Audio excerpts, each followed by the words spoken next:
What's up everyone? It is Rachel. Welcome back to my channel. As 2024 is literally right around the corner, today I'm going to be briefly talking about the concerts that I went to this year. Last time this year I was doing a book reading wrap up, going through all of the books that I read last year. I feel like I basically replaced my reading time this year with gym time, concert time, and applying to law school time. So, looking at my notes here, my first concert of the year was in May. First show was Waterparks.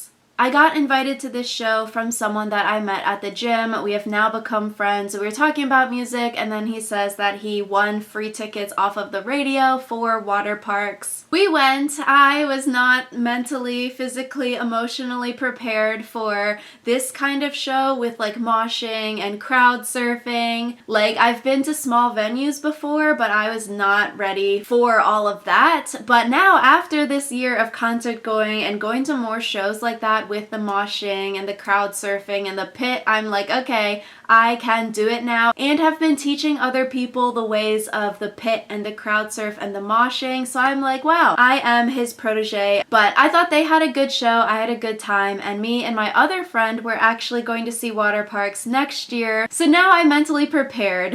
Next show of the year was blink-182. I was supposed to go with my friend from high school, but then she ended up canceling like the week before the show. So then I ended up going with that same friend from the Waterparks show since we were talking about music. I thought this was a good show in the nosebleeds, so sort of far away. Now I feel like after this year of concerts, I have been spoiled with having these small shows where you're very close to the artist or being like in the pit for the larger stadium shows. These seats for Blink are probably the furthest back that I bought all year, and now this one concert friend has influenced me and has taught me the ways of being close for shows. But Blink-182 was good. They played all of their classics on this reunion tour, so it was fun. Next up is Backseat Lovers. I was invited to this concert literally a few hours before the show. I was working in DC, and then this same friend that these other two shows were with was like, okay, I have an extra ticket, do you want to go? I was like, okay, I'm already in DC, I'm free tonight, might as well. I only know one of their songs, so I'm like, okay, let me look on Spotify, learn some of these other ones. Didn't really help. Didn't really know many of the songs, but it was a fun time. Although a little bit annoying at this show, like we were standing next to these two pairs of friends who just met, and then they were literally like talking the entire show, and they were talking very loud that like you could audibly hear their entire conversation, and it was very hard to hear the artist, so I felt like that was very annoying. And then at this show, I'm like, okay, didn't really know many of the songs, so for future shows, I think I have more fun personally when I know the music, so gotta do some studying if you don't know many of the songs. So that was in May. We hit June, and my first concert is Kahan. I have a YouTube video about this because this was my first ever concert alone. Bought my ticket alone because I was like, okay, none of my friends listen, so I want to go, I'll go alone. Turns out people do listen, but it just wasn't the people that I had asked previously, so got to spread the net more widely next time. Kahan, so good. This day of the concert was the day that he released the deluxe album, so that was very cool and very special, and he sang some of those songs. I also took the LSAT the morning of this day. Next up, we've got Weezer. Also went to this concert alone and have that YouTube video on it. This was my second time seeing Weezer, and I feel like I listened to a lot of Weezer in college, but I feel like at this show they didn't really play a lot of the songs that I do listen to. Obviously, they have a ton of songs, so like at these shows where the bands have been around for longer, they can't do all of their stuff that maybe you listen to, but nonetheless, a good show. It's fine going alone, definitely nothing to be worried about. I had a fun time by myself here. Next up, we've got Yungblood. Also feel like I listened to a lot of Yungblood in college. He had a good show, a lot of audience interaction, which was really cool because sometimes you go to these shows and like the artist just sings songs back to back to back, no real audience interaction, but Yungblood did a lot of like talking with the audience, making the show special, so definitely would recommend. I think it was a good show. Next up, we hit July, and my one country concert of the year, we've got Luke Bryan. I feel like Luke Bryan for me is one of those artists that like, okay, I listen to the country radio stations, so it's like, okay, I hear a lot of like his songs and other country songs, but like I know the song, but I don't necessarily connect it to the artist. So when looking up his music for this show, I'm like, okay, I actually know a lot of these songs just from the radio. I was also going to see Dierks Bentley, but then ended up selling those tickets. I feel like maybe I should have just gone. I also won tickets for Chase Rice on the radio. I was caller number 9, but I ended up not being able to go to that show because I won the tickets like the night before the concert, so I was like, dang. And then we get to the best concert of the year, Fall Out Boy. I have an entire YouTube video about this concert, so that's why like it's the best one of the year. It is going to rank top of all of my lists for the year of like top 10 greatest moments ever. This was my 5th ever Fall Out Boy concert, and this one we had pit tickets. Also a pretty interesting story. Me and my other friend, we had originally bought Fall Out Boy tickets for their New Jersey show, but then I was seeing on TikTok like, oh, they're doing the Magic 8 Ball, there's different songs at each of these shows. So then I was getting FOMO. I was like, maybe I should get the Virginia show tickets and just go, because if they're having different set lists, like I would want to go. And then I text that same friend from those early concerts, the gym friend, and I'm like, okay, you are a concert aficionado. Should I buy the Fall Out Boy tickets now or later? Like, when will the prices be better? And this is like 3 weeks before the show. So I'm like, will it go down? Will it go up later? What should I do? And then he's like, oh, I've got an extra pit ticket. If you want it, like, it's yours. So that is how I ended up in the pit for Fall Out Boy. And then next year on their part 2 of the tour, we are going to be seeing them again. I do really enjoy Fall Out Boy. They were my #1 artist on Spotify this year. Listen to them a lot. I always think they put on the best shows I've ever seen. Ever since that first one that I went to of theirs, I'm like, it's just so good. So I keep going back, make an entire YouTube video about my pit experience, and love talking about it. So then we hit Fall Out Boy back to back. We hit them in Virginia in the pit, and then me and my other friend, we go to that New Jersey show. And I am glad that I went to both because they did have very different set lists. Counting it up back then, I was like, okay, at least like 7 to 9 songs are different between their Virginia show and this New Jersey show that we're at. Like 10 out of 10, worth it. My 5th and 6th Fall Out Boy concerts this year.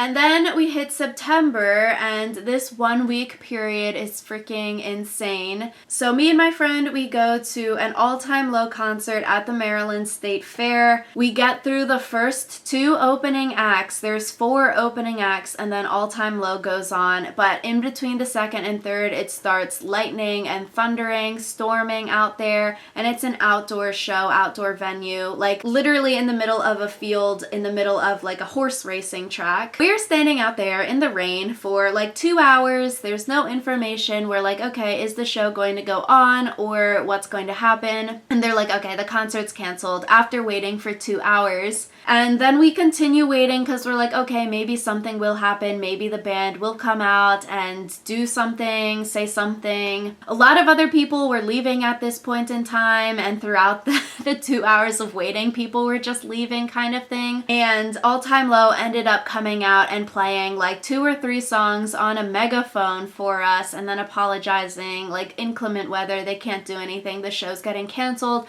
but they're going to try to reschedule, which is very nice. And Baltimore, it is their hometown, so it's gotta like suck even more. Like, this was their first night of tour and it's their hometown show, and then this happens. So even though it was wet and cold and rainy and stormy, it still was an interesting, fun experience because of the whole megaphone performance. But it does get rescheduled to the next week, which is a very, very hectic week. So the next week, in a span of 5 days, my friend and I go to 4 concerts together in the span of 5 days. So this was very, very tiring because they're like in DC at the state fair. They are like not necessarily that close to us. And it wasn't really planned like this because we actually ended up winning 2 of these tickets from Instagram off of the radio station. So we were only going to have 1 concert this week, but then we ended up having 4 because of the all-time low rescheduling and then winning 2 concert tickets off the radio. So Monday we see David Kushner. These were free tickets that we won. This was very, very cool. Going into it, really only knew 1 David Kushner song, but coming out of it, the 4 of us that went, we were like, okay, he is a very, very talented. We are new fans. And then I actually saw David again at Jingle Ball in DC, so full circle, very cute. Tuesday, we see Bishop Briggs and Misterwives in DC. I go straight after work. I'm racking up there in business clothes. It is a long frickin' day. These tickets we also won off of Instagram, and we ended up getting to the barricade. So we were literally front row with our free tickets, getting them like 1 day before the show. Misterwives, I used to listen to a lot in college. However, I feel like I listened to a lot of their old stuff and not a lot of their new stuff. And they didn't play Reflections, which is popular and my favorite song of theirs. Then we have a break on Wednesday. Thursday is the rescheduled All Time Low concert. So this was fun. We get to see all of the opening acts this time, except Mayday Parade isn't there this time. They were only supposed to be there special for the Maryland State Fair, so they weren't there this time, which sort of sucks because they do have a lot of good songs. But they made the show very special even after the rescheduling, and Baltimore's their hometown, so they talked a lot about that and like hometown stories, which was very cool. Then Friday, we've got the Band Camino. This was a good show. They're very talented. It was just like sort of tiring. After this entire week of like standing venues, our legs were tired, our ears were hurting, our voices were hurting. It's a lot of late nights. So by the end, even though it was a very good show, we were like, okay, this is a lot for 1 week, a lot of shows. Like, we are physically exhausted. Then we get to this music festival. It is a 2-day music festival. Me and my one friend, we bought the 2-day ticket, so we're there Saturday and Sunday, basically all day. Then we had other friends go just Saturday or just Sunday, and we'd hang out. Maggie Rogers headlined day 1, and then Lana Del Rey headlined day 2. Walking around, seeing different artists with friends, but also when people had like different tastes, then we would just split up and be alone listening to the music. But after day one was like 10 hours of standing. I came home and my legs were so tired. I was like, yo, this is rough. Like, my feet hurt, my legs hurt, everything hurts. So then day 2, we took it a little more chill. We were doing a lot more sitting than standing. But also day 1, we ended up being in the pit for Maggie Rogers and like Carly Rae Jepsen, all of those later performers. So for Maggie, we were very, very close, like second row. So that was very cool. For Lana Del Rey, she didn't play Summertime Sadness or Blue Jeans, which were the 2 that I would want to hear. So that was sort of sad for me. Then October, I see Maisie Peters alone. Maisie Peters and Fall Out Boy, these are the 2 that I'm like most excited to see this year. Those tickets sold out probably in the pre-sale because I was just trying to buy the tickets regular sale, freaking sold out already. So I bought a ticket off of one of those secondhand sites, and it's like, okay, you won't get the ticket actually until a few days before the concert. And then Maisie opens up a VIP sale, so okay, pre-show, she'll sing some songs acoustic, do a Q&A, take a picture, but you need to have the regular ticket in order to buy the VIP ticket. So I'm like, okay, I bought the VIP ticket and I have the regular ticket, but it's like a resold ticket. So I'm like, okay, hoping this all works out. We have faith. It's all gonna be okay. And I just didn't spend like $100 on a VIP ticket for a ticket I don't actually have. So it all works out though. I love Maisie Peters. I would see her again. All of her music, so relatable. When you're sad, you just listen and become more sad. Great time.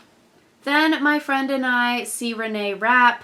My friend is a huge fan of her. I like Renee because she's very, very talented, like from acting, TV, Broadway, singing, now the new Mean Girls movie coming out. I'm like, this girl is very, very talented at a lot of different things, so I'd love to see her live. And definitely didn't disappoint. She is a very, very talented singer, and she has a very, very good voice.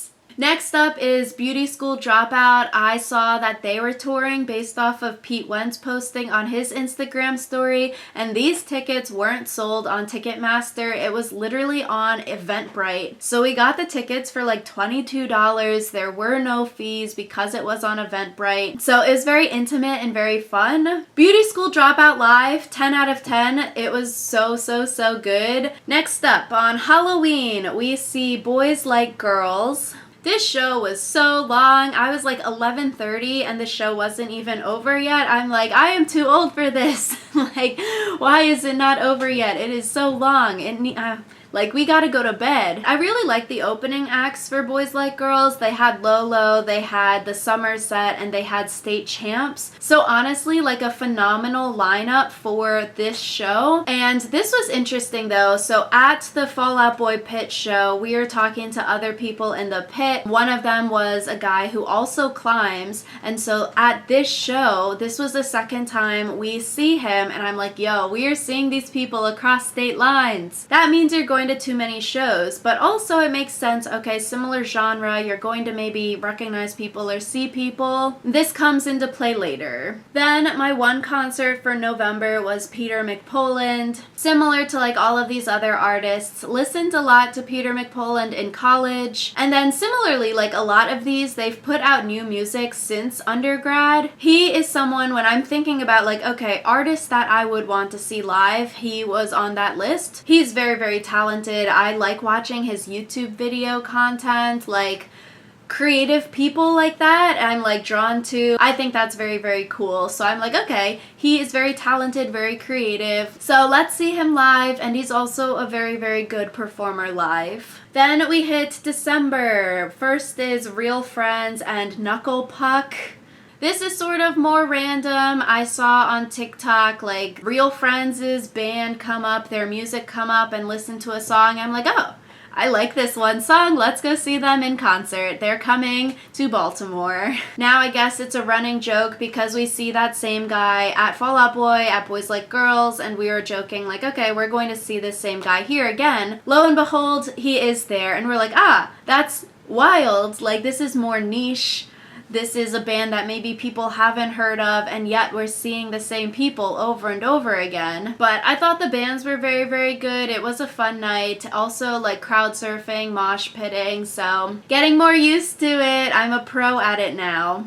Then we go and see the Maine. This was like a game time decision. 6:30 the night of the concert, the friend buys the tickets and I'm like, okay, I'm going. So we ended up missing the first opening act, which sort of sucks because it was Daisy Grenade and they were opening for different Fall Out Boy legs this tour. Not on the legs that I went to, but other ones. So we were like, oh, we would want to see Daisy Grenade, but because of this late game time decision, ended up missing them. Also ended up seeing that same guy again. This was a fourth time. Maybe we introduced our names that first time seeing them. Probably, but it's like, okay, you probably never see them again. But now the fourth time seeing them, we were like, okay, time to chat. I think it's a cool community. At this show, we were talking to people and they were like, yeah, we just come to these shows alone and we've like met these people that you've been seeing at all these shows, and now they've got like those group chats of like, okay, who's going to what shows, XYZ, we can all meet there. So I thought that was cool. Then the day after the main show, I go to Jingle Ball in DC. This is like a festival kind of performance. They've got like Big Time Rush, David Kushner, Melanie Martinez, Jelly Roll, One Republic, Flo Rida. I went with my coworker, and then like at work that week, we were just telling all of our coworkers about the show, and we were talking about Flo Rida and Singing Whistle. My coworker, when she explained the show, was like, yeah, Flo Rida didn't really do a lot of singing, he didn't really do a lot of dancing, and he didn't really do a lot of walking. All he really did was a lot of sweating. It was funny because it was like a holiday theme show, Jingle Ball, and Flo Rida was literally like on top of a guy dressed like Santa being walked around the audience while he's shirtless, and we just thought this was like the funniest thing ever. This was a fun show, a lot of like Mod Podge kind of artists put together, but I'm like, okay, I listen and know a few songs from all of these people, so sounds like a fun time. Then the last concert of the year was last week, and it was Grayscale, their holiday show, which is actually interesting. Wild turn of events. This was my third time seeing Grayscale. The first time was that first All Time Low show that got rained out, but Grayscale did perform, and then at that show, me and my friend were like, yo, Grayscale's actually pretty good. Let's go listen to them before the next All Time Low show, so now we'll actually know the songs. So then did our research, listened to the songs, second All Time Low show, now we know Grayscale. They're actually very good, very catchy, very talented. Lots of singing, dancing, moshing, crowd surfing. So definitely a fun time. So yeah, that is a little bit about each of the concerts that I went to this year. If you all saw any of these people on tour this year as well, let me know in the comments. What was your favorite artist? What was your least favorite show? Next year, already have some concert tickets bought. We've got like 5 concerts in March, and those are the only tickets that I have is for March. So it was a very exciting year, music-wise, concert-wise. If you have any questions, definitely leave a comment down below. Thank you all so much for watching. Happy New Year, and I will see you all next year.